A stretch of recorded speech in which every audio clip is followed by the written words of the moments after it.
Tonight at 10, England are held to a 0-0 draw in the World Cup against the USA after Wales are dramatically beaten by Iran. So yeah, we knew it was going to be difficult, but you know, we go into the last game now. We're still top of the group, and yeah, we go into the last game now just wanting to win. I'll be live here in Qatar on a frustrating night for England when they missed the chance to seal qualification for the knockout stage of the competition. Is now of progressing in the competition hang by a thread. Also tonight, nurses in England, Wales and Northern Ireland announced their first strikes in NHS history. The walkouts over pay will be on the 15th and 20th of December. And Agatha Christie's The Mousetrap celebrates 70 years in London's West End before her first ever run on Broadway. And on BBC London, a damning new report into London Fire Brigade's culture finds it institutionally misogynist and racist, with women being sexually taunted.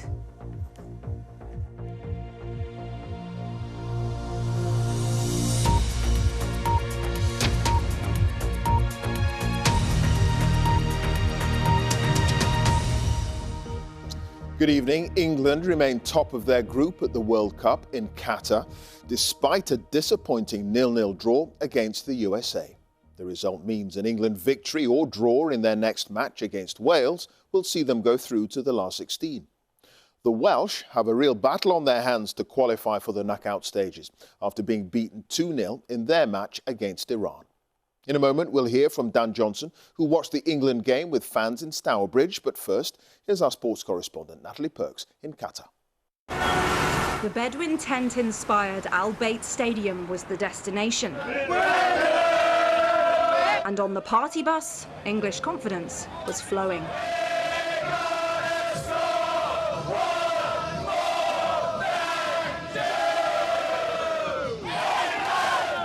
Didn't you see the first game? It's a no-brainer. We've had the best in the world. It's going to be no problem. I think we'll beat them comfortably. 6 points tonight. Let's have it. Eat their words. An unchecked. In injury time, England fans looked to a higher power. There was nothing heavenly about Harry Kane's effort. Lack of urgency. Terrible. Really upset. We came here hoping for so much, and at least we didn't lose. We still know that the group's in our hands. You know, we're top of the group. The same thing happened at the Euros. You know, where we won the first game, drew the second, and then we won the third going into the knockout stages. So hopefully, that's what we can do this time. At the club where England's Jude Bellingham first played football, the next generation were in training and in high hopes. I reckon Saka, Kane, Bellingham and Grealish will score. You think Jude Bellingham's going to score tonight? Yeah. We're going to smash them! Confidence. Yes. 2-1 to us. 2-1 or 3-1. I think 4-0. And what is it they say? But it wasn't. Not yet, anyway. The game started flat and barely lifted. But there was tension. I think we looked nervous for some reason, not sure why. Heartache. Uninspiring, to say the least. Frustration. Tonight, I thought we were really boring. And disbelief. We can't seem to get any space. Look at this now. We're... And at full time, there was only one happy man in the house. Jackson, a student from South Carolina. We were quite decent tonight, but overall, for the US, it went the game plan, and then we executed what we wanted to have. A point is a huge result. I don't think we look exciting at the moment, which could be down to selection, it could be down to just general motivation, but I think the potential's definitely there. It's just whether or not they decide to use it. Very disappointed. What does it need? More beer. Just to make it. Next up, Wales, now with added spice. Dan Johnson, BBC News, Stourbridge. Well, Wales's defeat to Iran earlier in the day means they're now bottom of Group B with just 1 point from 2 games. They lost 2-0 in the dying minutes of the match after the Welsh keeper was sent off. The captain, Gareth Bale, says the team is gutted. In a moment, we'll hear from Thomas Morgan, who was watching with fans in Cardiff. But first, from Qatar, here's Howell Griffith.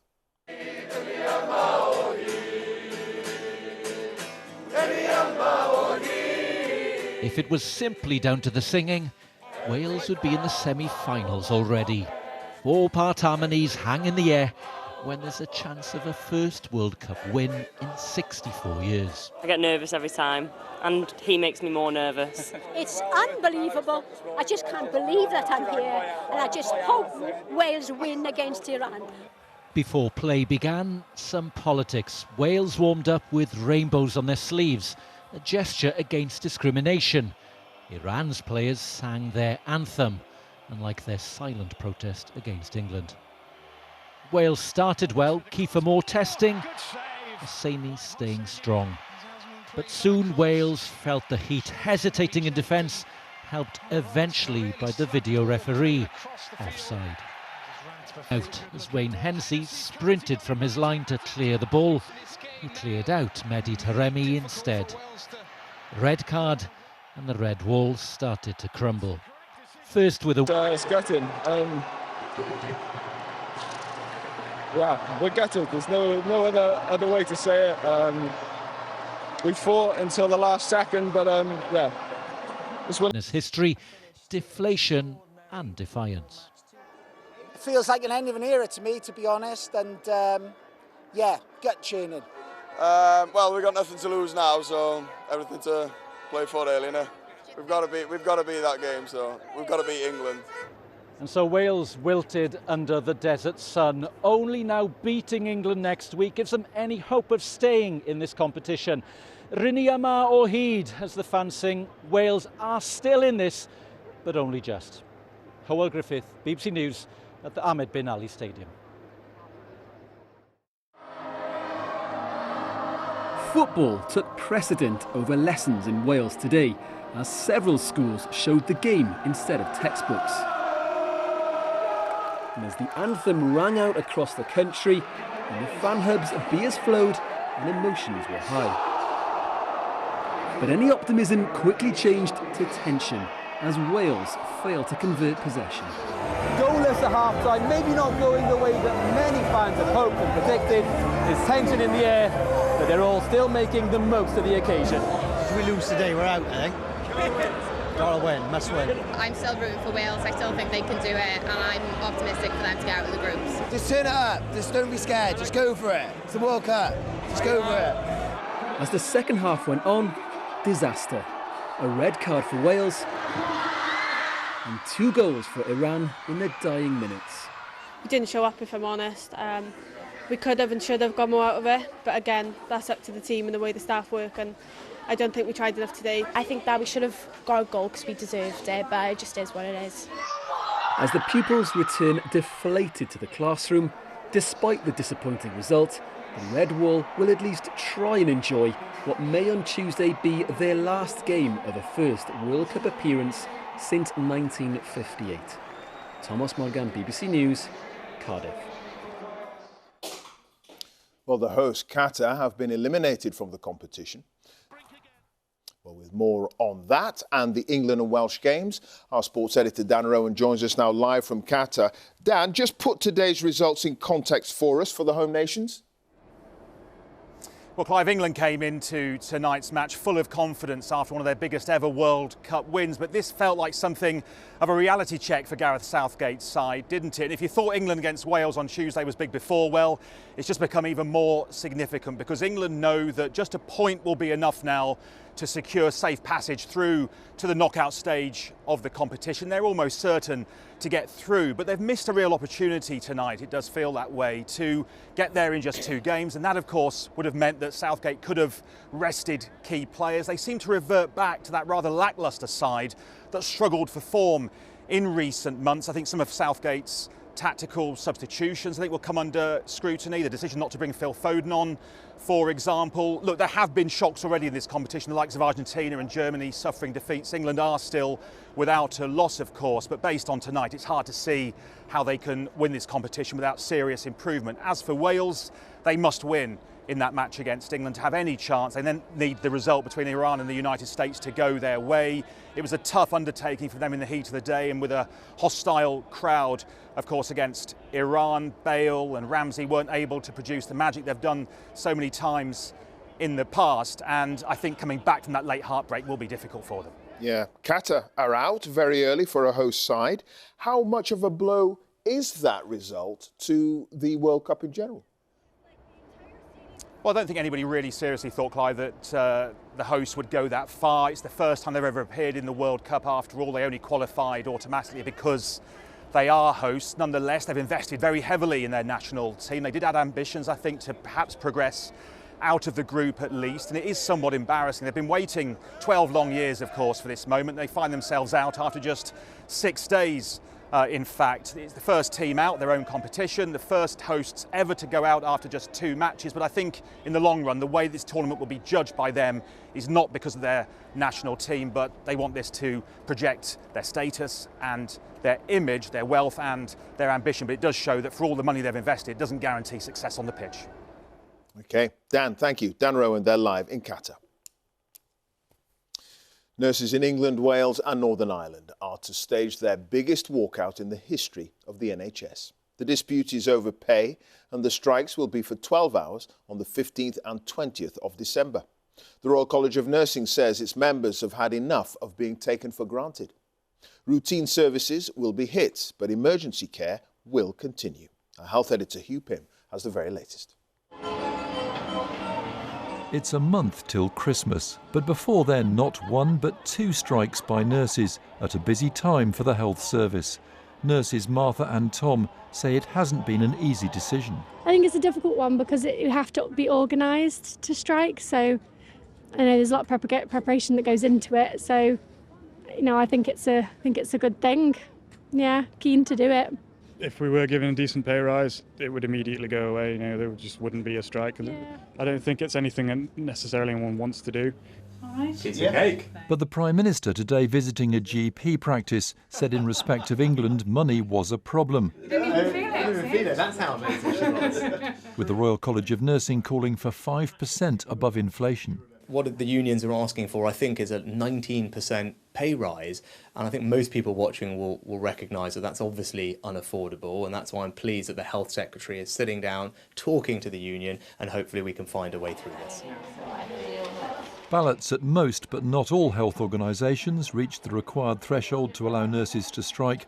The Royal College of Nursing has yet to spell out where there will be walkouts.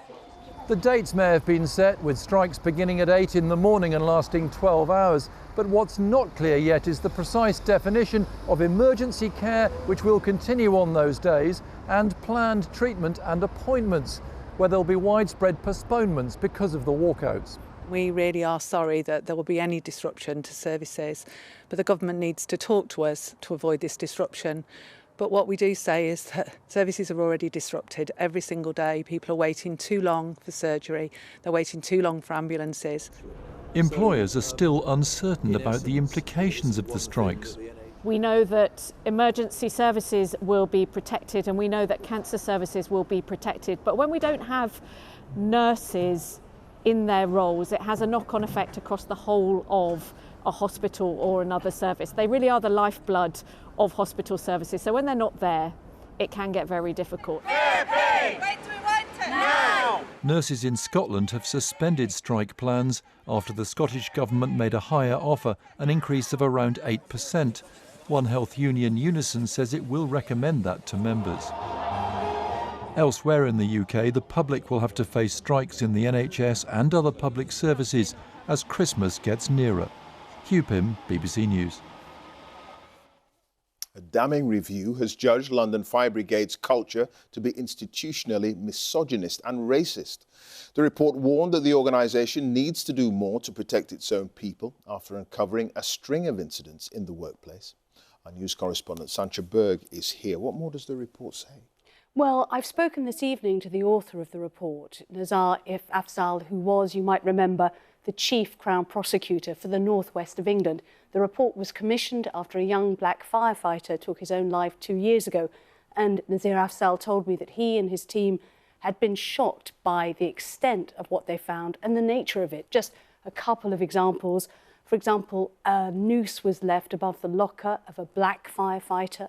A female firefighter had porn, explicit material texted directly to her phone. So there were many, many examples of misogyny, of bullying, of racism.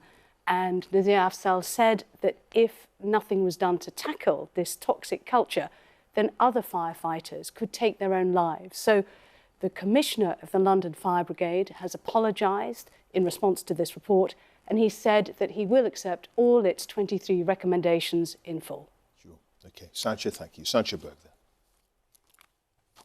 The investigation into allegations of bullying against the Deputy Prime Minister, Dominic Raab, has been asked to include a third formal complaint. Now, it relates to his time at the department for exiting the European Union. He denies the allegations, saying he's behaved professionally at all times.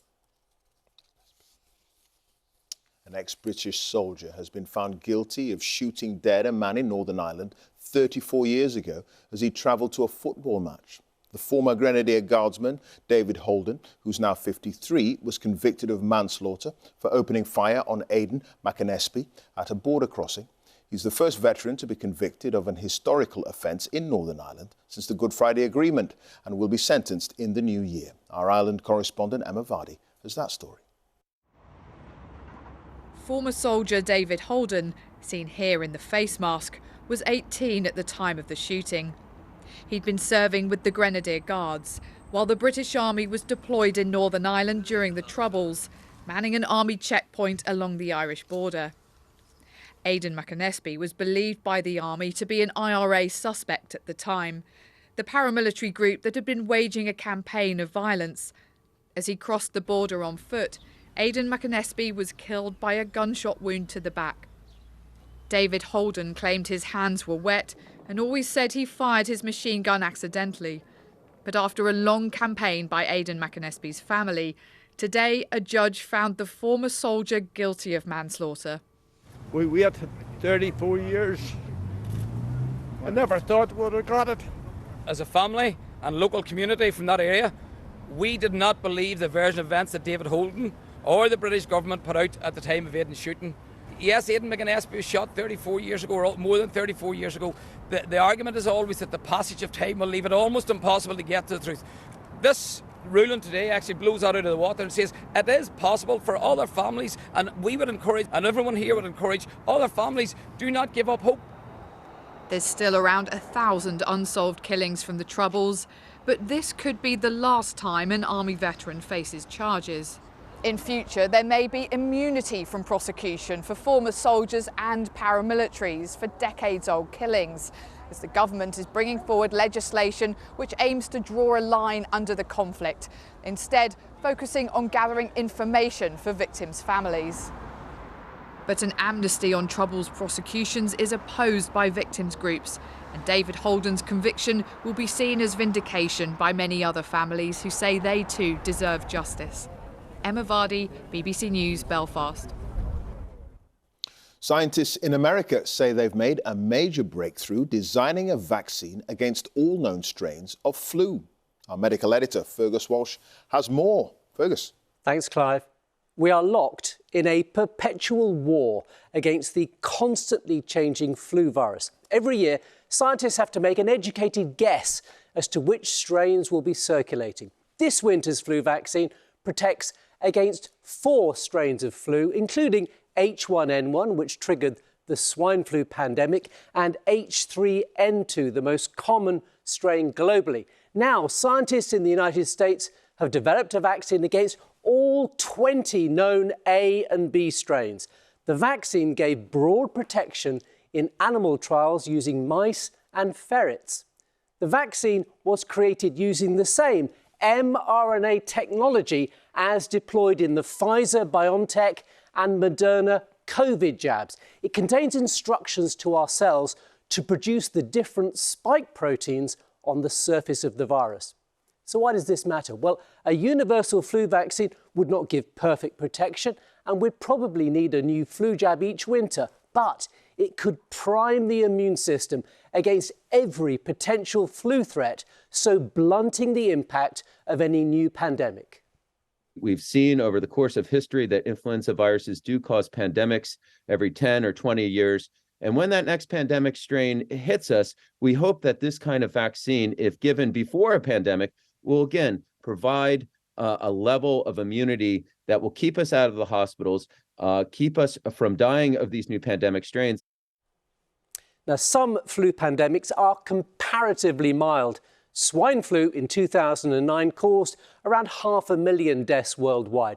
Previous flu pandemics have been far more serious, especially Spanish flu after the First World War, which may have killed between 50 and 100 million people. Human trials of this universal flu vaccine are likely to begin next year. The same mRNA technology holds promise in many other fields, including treatment vaccines for cancer. Clive. Incredible. OK, Fergus, thank you. Fergus Washer. Let's take a look at some of the other top stories now.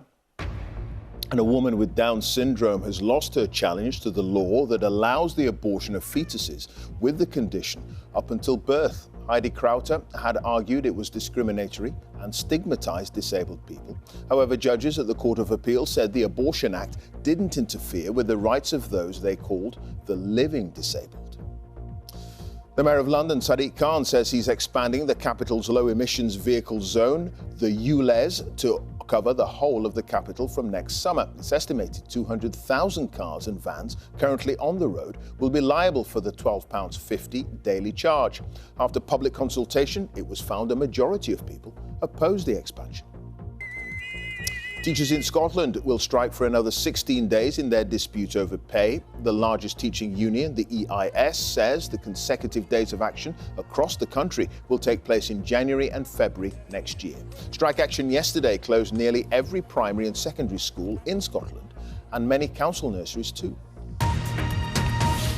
Now, organisations working to help victims of stalking have begun what's called a super complaint against the police in England and Wales, accusing them of not doing enough to investigate potential crimes. The Home Office says it takes stalking extremely seriously, but a decade after it was made a specific criminal offence, people living in fear of their stalkers say more needs to be done. And Jana Gadgil has that story. It's a constant dread that you're going to be attacked or that he's going to find you, and he's either going to rape you or kill you or both. I live my life on edge, worrying what's next. Two women living in fear of their stalkers, too afraid to show their faces or give their real names. It started off with threats. He was going to ruin me. He was going to destroy me. For Kim, the stalking began when she ended an abusive relationship. I left my job. I've got a lot of health problems now because of the chronic stress I've lived under. I was basically scared to go outside, so I guess you could say it changed my whole life. His threats, when it started, came true. He has destroyed my life. Warrants out for his arrest. Claire's never met her stalker, but his persistent online presence left her too frightened to leave the house. He threatened to shoot us. Ambulances called to my house, police called to my house.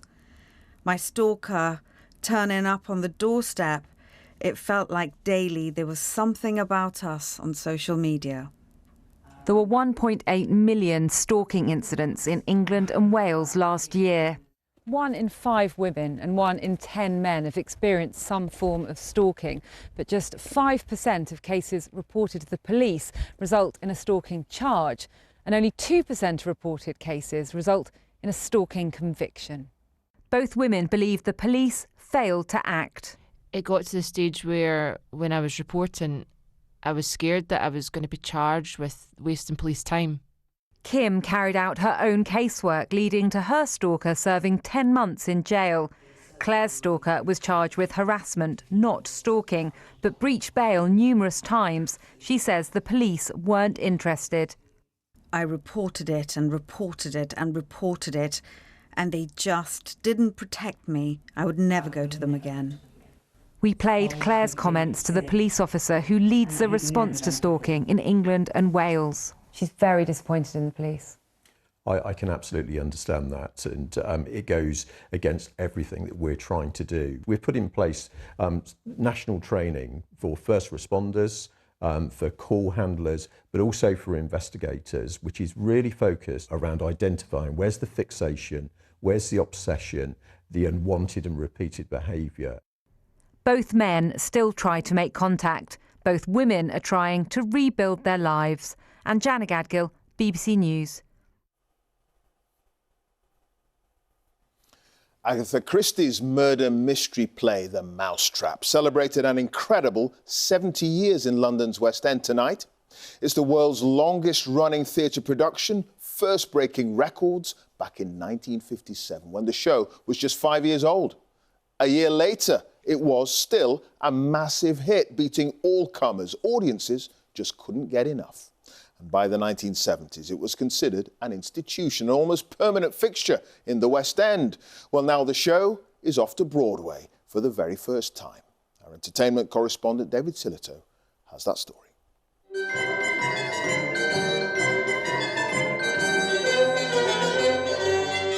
Good afternoon. Welcome to today's performance of The Mousetrap. Agatha Christie's The Mousetrap. And today's performance, number 28,915, a special anniversary reunion for former cast members. This is more than a play. It's a must-see on the London tourist trail. They got out their map and everything. They were saying, what shall we do? We must see Buckingham Palace, we must see the Tower of London, we must see the Mousetrap. And I just thought, there you are. Backstage, little has changed. This, the Wind Machine.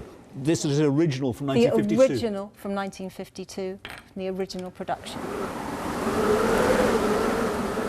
And to make it really wintry, actors step into the snow room. But what makes it remarkable is the history. It was setting records even in the 50s. Do you think it's the best play you've written? I don't know. Other people seem to at any rate. And since then, it's been a fixture on the West End, with one veteran involved from day one, Agatha Christie's grandson. It's a very important moment, but one thing I will tell you about this anniversary, it will not be the last. And to mark this moment, it's finally going to have an appearance on Broadway. Each summer we have thousands of American tourists coming to the show during the summer season, and I think it's time we got on the front foot and took it there. And part of the mystique of this is there's never been a film of it. There are film rights, but they came with a clause. They had to wait until the London production closed.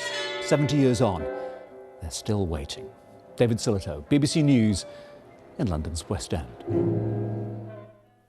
Time now for a look at the weather. Here's Alina. Hi there. Hello there, Clive. After a turbulent week of weather, many of us have had a quieter day and a moment of calm across northeast Scotland this evening, with a glimpse of the aurora in the background. And actually for many tonight is fairly quiet and calm too. We'll still keep some showers going across the north and the west of Scotland, still quite blustery too, but for many a mixture of variable cloud and clear skies. But the cloud will be building from the west ahead of this band of rain, which most of us will see through tomorrow. Temperatures typically in a range from 4 to 8 Celsius, but across parts of East Anglia, southeast England, we could see them dipping down to maybe 2 or 3 Celsius, so a chilly start to the day here. Now, this is the frontal system which will dictate tomorrow's weather. Notice as well that the squeeze in the isobars, so we're likely to see some strong and gusty winds, particularly through western areas as well. And that band of rain through the morning, extending through Northern Ireland, northwest Scotland, northwest England, into Wales and southwest England. But parts of East Anglia and southeast England could well stay dry for much of the day, maybe northeast England too. But it will be a windy day, particularly for these Irish sea coasts and for the Western Isles, where we could see the gusts perhaps reaching 50 miles an hour. But they're south or southwesterly winds, so pushing mild air across the UK, highs of 11 to 14 Celsius tomorrow. Now that band of rain will then eventually start to to push its way eastwards through the evening and overnight. And so all of us will see a spell of heavy rain. Behind that, we'll see the skies clearing, but also then some heavy showers starting to push back in to northern and western Scotland and northwest England. And also that rain on Sunday could linger across southeast England, certainly a hangback of cloud, and maybe that rain just lingering into East Anglia too. Behind it, some spells of sunshine, but also some heavy showers once again developing in the north and the west. The temperature's not quite as high as they were on Saturday, but still looking at 11 to 13 Celsius, and the wind's not quite as strong either. So actually for the week ahead, for many, it's looking mainly dry, a little bit cooler, not too much rain in the forecast. Clive. Thanks, Selina. That's it. The news continues here on BBC One as we join our colleagues across the nations and regions where you are. Have a very good night.